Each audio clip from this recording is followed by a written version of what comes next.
Sveiki, noriu pasveikinti su kovo 8 su moterų diena, panelę Igną Vėgėlę. Pagaliau atėjo ta džiugi moterų diena, kai Ignas Vėgėlė gali gauti gėlių, atsiger šampano kartu su padruškėm.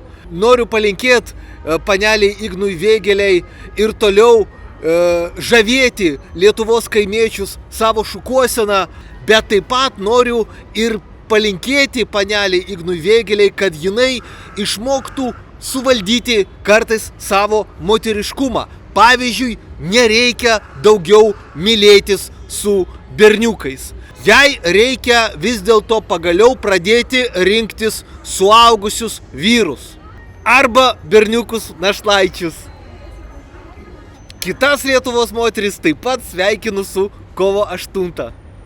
Prisirašykite prie mano kanalo, o jeigu jums reikia parašyti skundą į Europos žmogaus teisių teismą arba aukščiau į Jungtinių tautų organizacijos teisminės institucijas, parašykite man e-mailą